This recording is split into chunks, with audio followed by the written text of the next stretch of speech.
The Assassin's Blade is a collection of novellas written by Sarah J. Maas as part of the Throne of Glass series.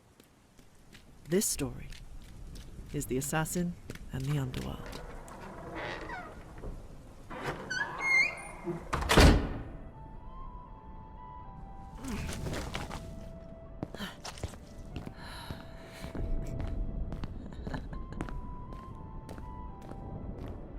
The cavernous entry hall of the Assassin's Keep was silent, as Celaena Saradothin stalked across the marble floor, a letter clutched between her fingers. No one had greeted her at the towering oak doors, save the housekeeper, who had taken her rain-sodden cloak, and after getting a look at the wicked grin on Celaena's face, opted not to say anything. The doors to Arobynn Hamel's study lay at the other end of the hall, and were currently shut. But she knew he was in there. Wesley, his bodyguard, stood watch outside, his dark eyes unreadable as Celaena strode towards him. Though Wesley wasn't officially an assassin, she had no doubt that he could wield the blades and daggers strapped to his massive body with deadly skill. She also had no doubt that Arobynn had eyes at every gate in this city. The moment she'd stepped into Rifthold, he'd been alerted that she'd at last returned. She trailed mud from her wet, filthy boots as she made her way towards the study doors. And Wesley. It had been 3 months since the night Arobynn had beaten her unconscious. Punishment for ruining a slave trade agreement with the pirate lord, Captain Rolfe. It had been 3 months since he'd shipped her off to the Red Desert to learn obedience and discipline, and to earn the approval of the mute master of the silent assassins. The letter clutched in her hand was proof that she had done it. Proof that Arobynn hadn't broken her that night. And she couldn't wait to see the look on his face when she gave it to him. Not to mention when she told him about the 3 trunks of gold she'd brought with her, which were on their way up to her room at this very moment. With a few words, she'd explained that her debt to him was now repaid. That she was going to walk out of the keep and move into the new apartment she'd purchased. That she was free of him. Celaena reached the other end of the hall, and Wesley stepped in front of the sturdy doors. He looked about 5 years younger than Arobynn, and the slender scars on his face and hands suggested that the life he'd spent serving the King of the Assassins hadn't been easy. She suspected there were more scars beneath his dark clothes. Perhaps brutal ones. He's busy, said Wesley, his hands hanging loosely at his sides, ready to reach for his weapons. She might be Arobynn's protégé, but Wesley had always made it clear that if she'd become a threat to his master, he wouldn't hesitate to end her. She didn't need to see him in action to know that he'd be an interesting opponent. She supposed that was why he did his training in private, and kept his personal history a secret too. The less she knew about him, the more advantage Wesley would have if that fight ever came. Clever and flattering, she supposed. "Nice to see you too, Wesley," she said, flashing him a smile. He tensed, but didn't stop her as she strode past him and flung open the doors to Arobynn's study. The King of the Assassins was seated at his ornate desk, poring over the stack of papers before him. Without so much as a hello, Celaena strode right up to the desk and tossed the letter onto the shining wooden surface.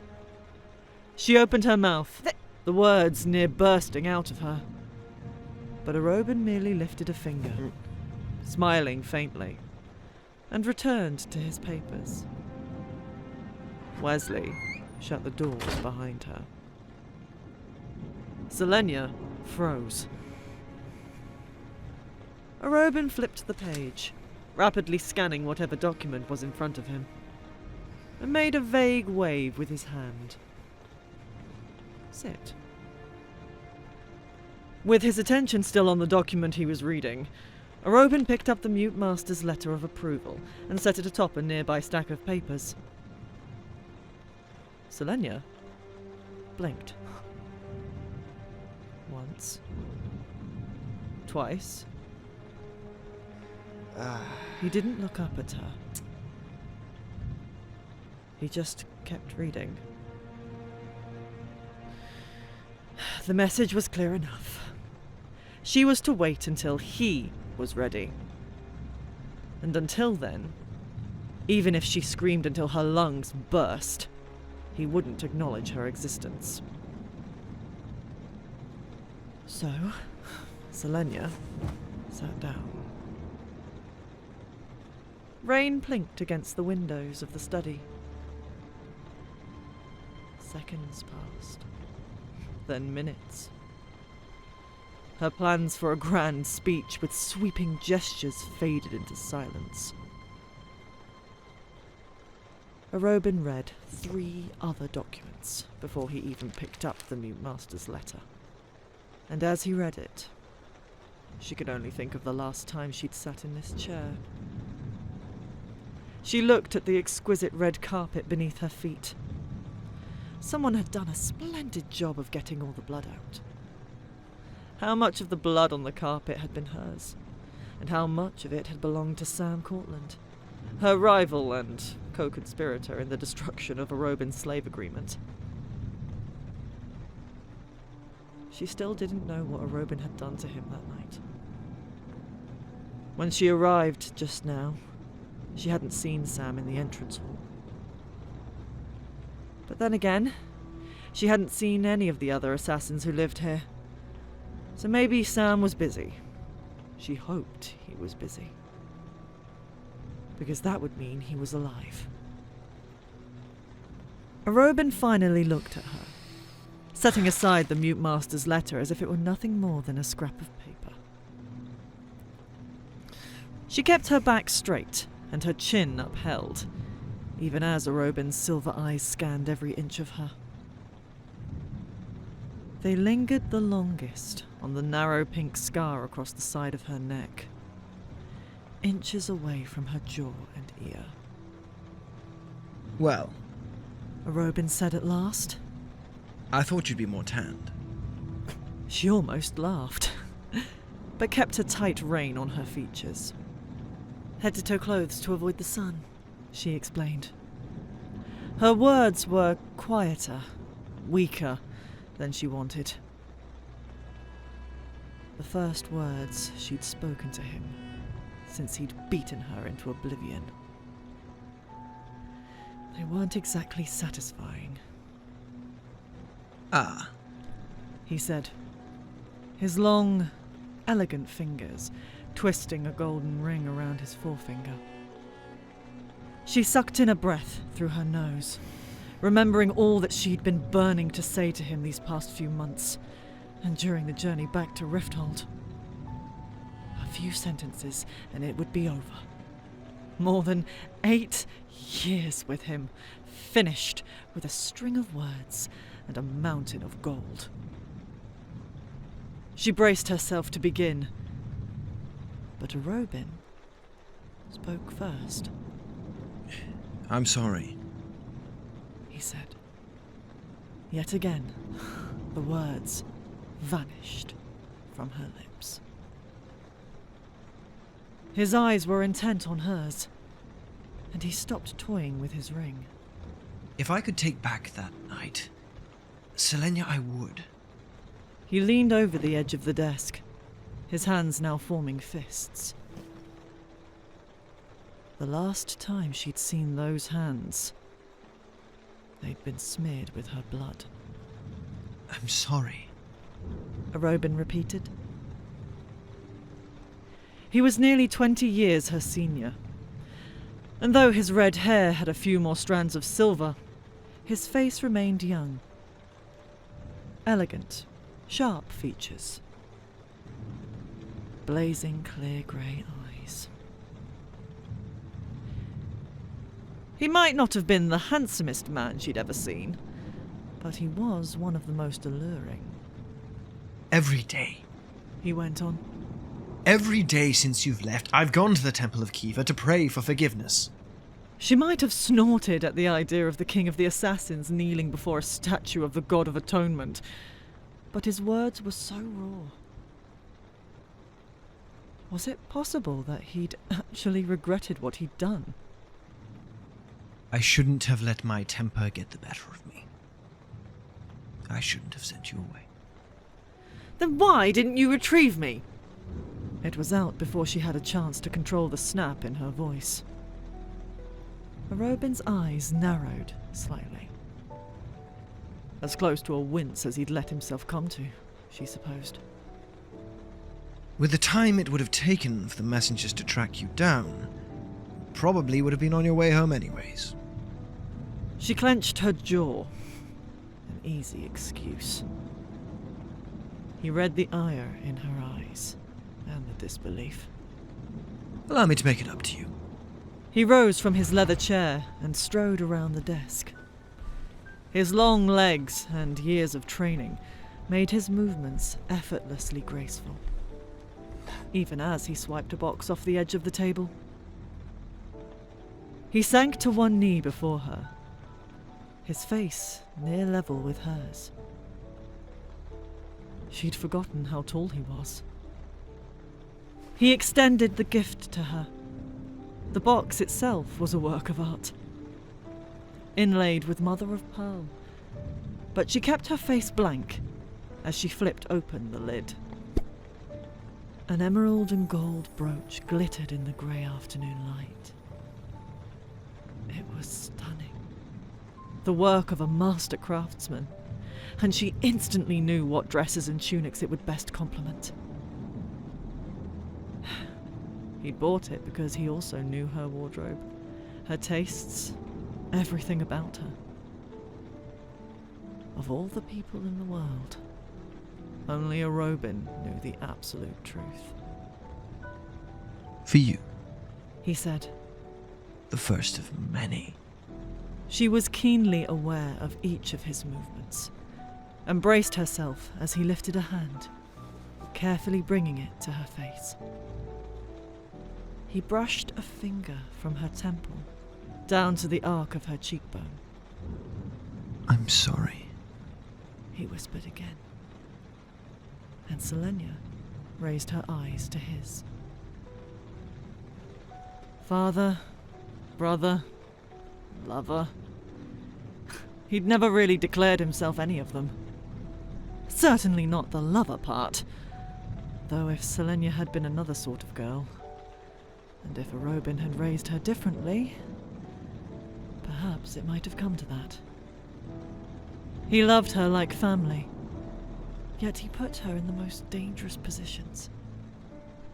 He nurtured and educated her, yet he obliterated her innocence the first time he made her end a life.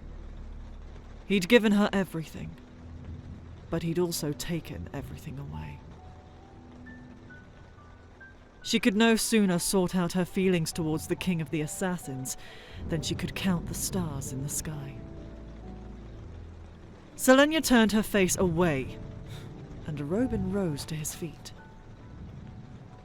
He leaned against the edge of the desk, smiling faintly at her. I have another gift, if you'd like it. All those months of daydreaming about leaving, about paying off her debts. Why couldn't she open her mouth and just tell him? Benzo Donoval is coming to Rifthold. Arobynn said. Celaena cocked her head. She'd heard of Donoval. He was an immensely powerful businessman from Melisand, a country far to the southwest, and one of Ardalan's newer conquests. Why? She asked quietly, carefully. Arobynn's eyes glittered. He's part of a large convoy that Leifer Bardingale is leading to the capital. Leifer is a good friend with the Queen of Melisand, who has asked her to come here to plead their case before the King of Ardalan. Melisand, Celaena recalled, was one of the few kingdoms whose royal family had not been executed. Instead, they handed over their crowns and swore loyalty to the king and his conquering legions. She couldn't tell what was worse, a quick beheading or yielding to the king of Arobynn. Apparently, Arobynn went on. the convoy will attempt to demonstrate all that Melisande has to offer. Culture, goods, wealth, in order to convince the king to grant them the permissions and resources required to build a road. Given that the young Queen of Melisande is now a mere figurehead, I'll admit that I'm impressed by her ambition and her brazenness in asking the king. Celaena bit her lip, visualizing the map of their continent. A road to connect Melisande to Fenharrow and Arobynn. For years, trade with Melisande had been tricky due to its location. Bordered by near-impossible mountains and the oak-walled forest, most of their trade had been reduced to what they could get out of their ports. A road might change all of that. A road could make Melisande rich and influential. Arobynn nodded. Indeed. The convoy will be here for a week. They'll have parties and markets planned, including a gala 3 days from now to celebrate the harvest moon. Perhaps if the citizens of Rifthold fall in love with their goods, then the king will take their case seriously. So what does Donovel have to do with the road? Arobynn shrugged.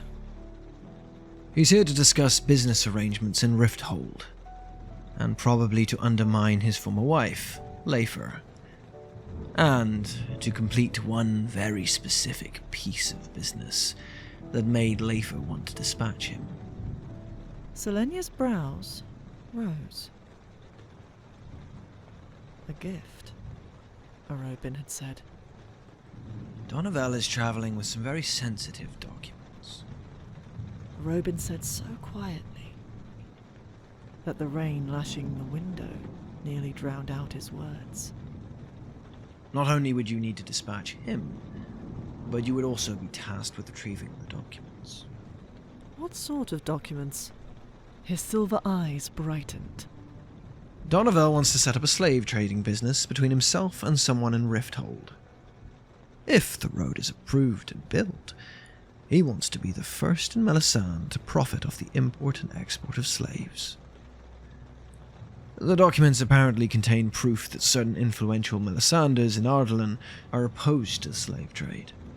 And considering the lengths the King of Arobynn has already gone to punish those who speak against his policies, well, knowing who stands against him regarding the slaves, especially when it seems like they're taking steps to help free the slaves from his grasp, is information that the king would be extremely interested in learning.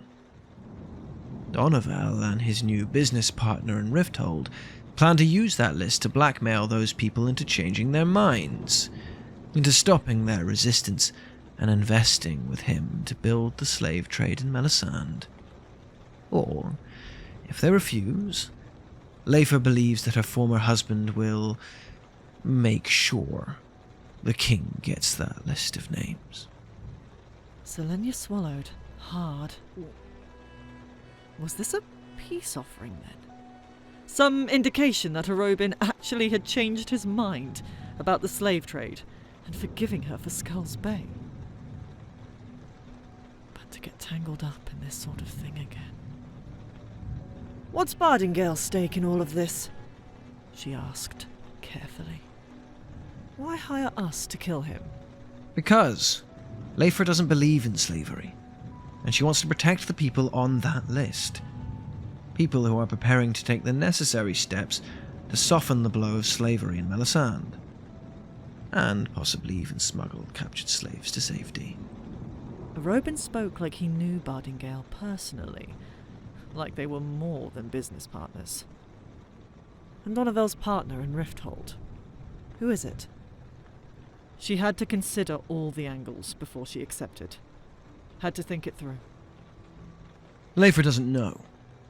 Her sources haven't been able to find a name in Donovel's coded correspondence with his partner. All she's gleaned is that Donovel will exchange the documents with his new business partner 6 days from now at his rented house, at some point in the day. She's uncertain what documents his partner is bringing to the table, but she's betting that it includes a list of important people opposed to slavery in Arobynn. Leifer says Donovan will probably have a private room in his house to do the swab. Perhaps an upstairs study or something of the sort. She knows him well enough to guarantee that. She was beginning to see where this was going. Donovan was practically wrapped in a ribbon for her. All she had to do was find out what time the meeting would take place, learn his defenses, and figure out a way around them. So not only am I to take out Donovan, but also to wait until he's done the exchange so I can get his documents, and whatever documents his partner brings to the table. Arobynn smiled slightly. What about his partner? Am I to dispatch this person as well? Arobynn's smile became a thin line. Since we don't know who he'll be dealing with, you haven't been contracted to eliminate them. But it's been strongly hinted that Leifer and her allies want the contact dead as well. They might give you a bonus for it. She studied the emerald brooch in her lap. And how well will this pay? Extraordinarily well. She heard the smile in his voice, but kept her attention on the lovely green jewel. And I won't take a cut of it. It's all yours. She raised her head at that. There was a glimmer of pleading in his eyes. Perhaps he truly was sorry for what he'd done. And perhaps he'd picked this mission just for her, to prove in his way that he understood why she'd freed those slaves in Skulls Bay. Can I assume Donovan is well guarded? Very. Arobynn said, fishing a letter from his desk behind him. He's waiting to do the deal until after the citywide celebration, so he can run home the next day. Celaena glanced towards the ceiling, as if she could see through the wood beams and into her room on the floor above, where her trunks of gold now sat. She didn't need the money, but if she were going to pay off her debt to Arobynn, her funds would be severely depleted. And to take this mission wouldn't just be about killing. It would be about helping others, too. How many lives would be destroyed if she didn't dispatch Donovan and his partner and retrieved those sensitive documents? Arobynn approached her again, and she rose from her chair. He brushed her hair back from her face. I missed you, he said. He opened his arms to her, but didn't make a further move to embrace her. She studied his face. The mute master had told her that people dealt with their pain in different ways. That some chose to drown it, some chose to love it, and some chose to let it turn into rage. While she had no regrets about freeing those 200 slaves from Skulls Bay, she had betrayed Arobynn in doing it. Perhaps hurting her had been his way of coping with the pain of that. And even though there was no excuse in the world for what he had done, Arobynn was all she had. The history that lay between them, dark and twisted and full of secrets, was forged by more than just gold. And if she left him, if she paid off her debts right now, and never saw him again, she took a step back, and Arobynn casually lowered his arms, not at all fazed by her rejection. I'll think about taking on Donovan. It wasn't a lie. She always took time to consider her missions. Arobynn had encouraged that from the start. I'm sorry, he said again. Celaena gave him another long look before she left.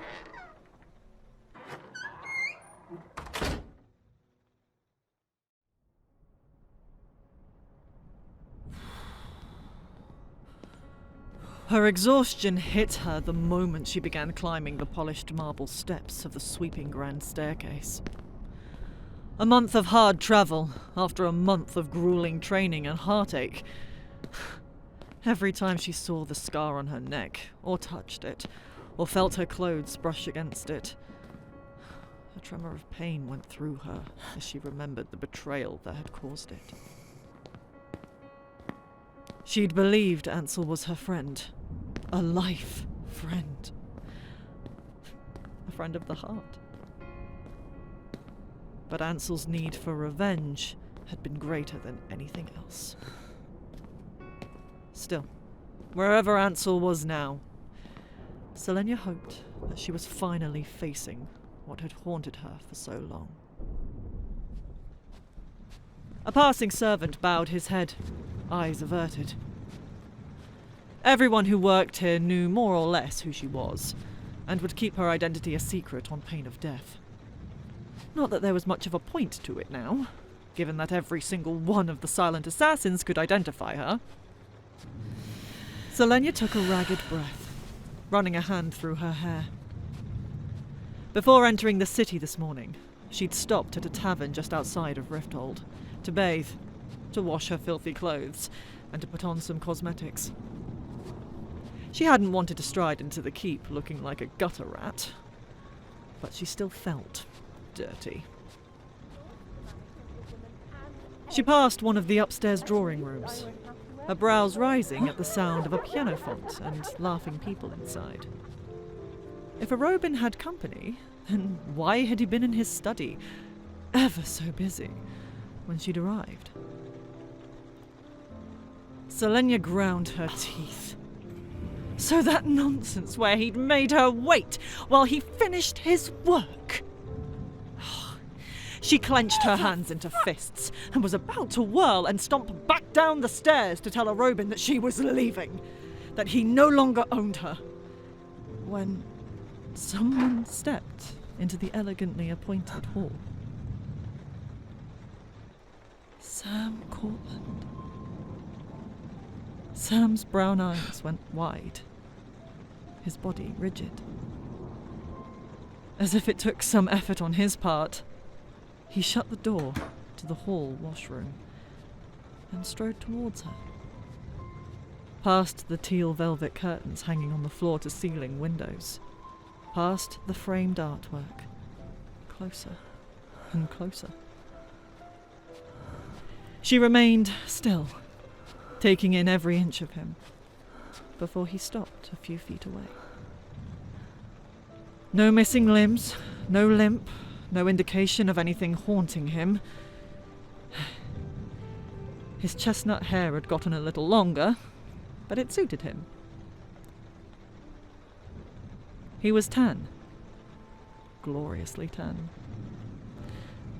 As if he'd spent the whole summer basking in the sun. Hadn't Arobynn punished him at all?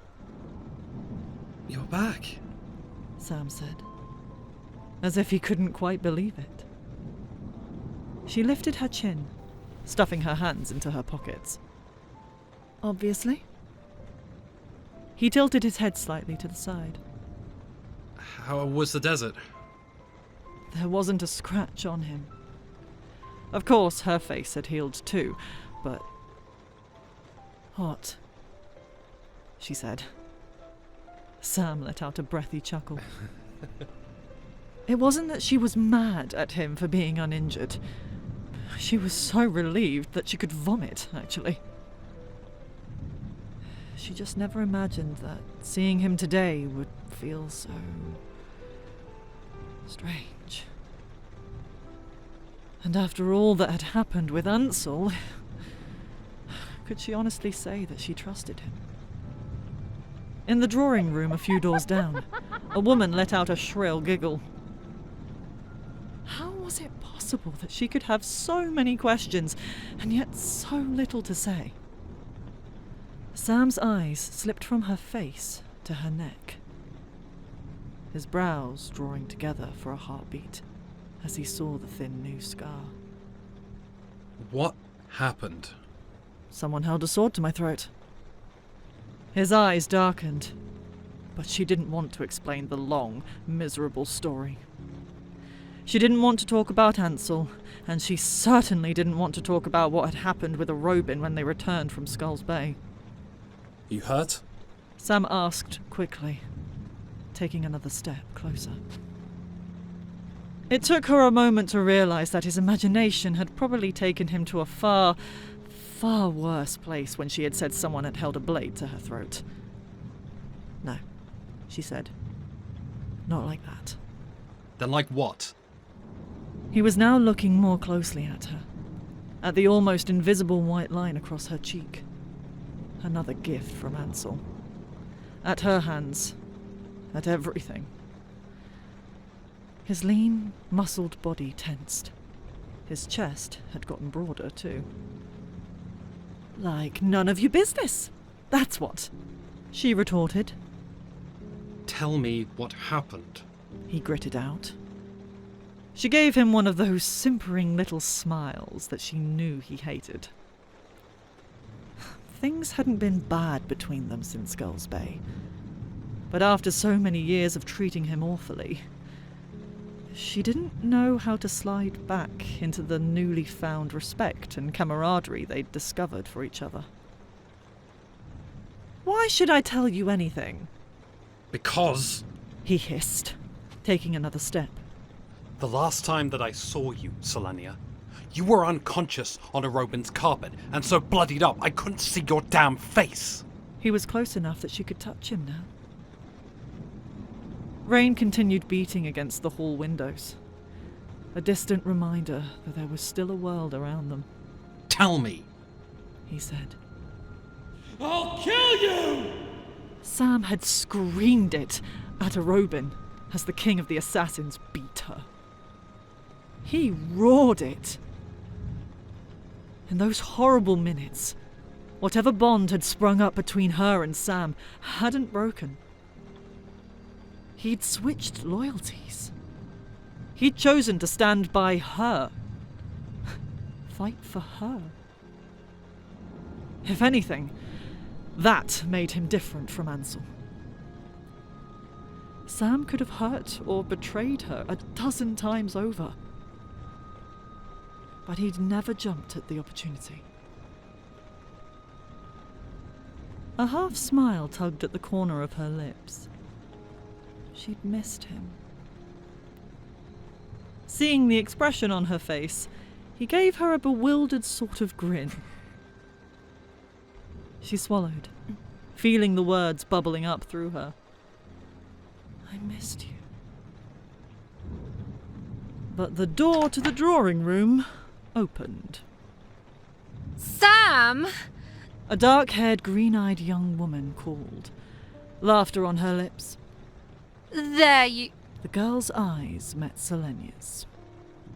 Celaena stopped smiling as she recognized her.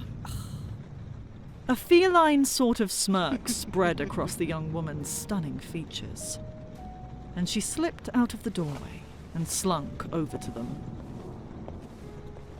Celaena took in each swish of her hips, the elegant angle of her hand, the exquisite dress that dipped low enough to reveal a generous bosom. Celaena. She cooed, and Sam eyed the two girls warily as she stopped beside him. Too close beside him for a casual acquaintance. Lysandra? Celaena echoed. She'd met Lysandra when they were both 10, and in the 7 years that they'd known each other, Celaena couldn't recall a time when she didn't want to beat in the girl's face with a brick, or throw her out a window, or do any number of things she'd learned from Arobynn. It didn't help that Arobynn had spent a good deal of money assisting Lysandra from her rise from street orphan to one of the most anticipated courtesans in Rifthold history. He was a good friend with Lysandra's madam, and had been Lysandra's doting benefactor for years.